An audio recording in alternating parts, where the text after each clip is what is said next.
கிளிநொச்சி மாவட்டத்தில் மழையுடனான காலநிலை நிலவி வருகின்றது. மாவட்டத்தின் மிகப்பெரிய குளமாகிய இரணைமடு குளம் அதன் முழு கொள்ளளவை அடைந்துள்ளது.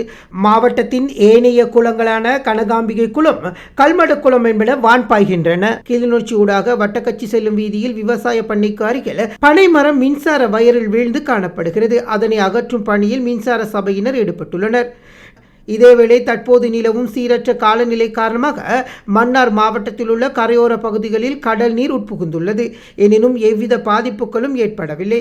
குறிப்பாக பள்ளிமுனை, பனங்கொட்டா, எமில் நகர் உள்ளிட்ட கரையோர பகுதிகளில் இவ்வாறு கடல் நீர் உள்புகுந்துள்ளது. மேலும் மாவட்டத்தில் உள்ள மீனவர்கள் அறிவுறுத்தலுக்கு அமைய இன்றைய தினம் கடலுக்கு செல்லாமல் உள்ளனர். இதேவேளை இன்றைய தினம் அசாதாரண காலநிலை காரணமாக பலத்த காற்று மற்றும் வெள்ளப்பெருக்கு காரணமாக விடத்தல் தீவுத்துறை ஊடாக கடற்றொழிலுக்கு செல்லும் மீனவர்கள் கடல் தொழிலுக்கு செல்ல அனுமதி மறுக்கப்பட்டுள்ளனர். மேலும் மன்னார் மாவட்ட மீனவர்களும் தொழிலுக்கு செல்லவில்லை.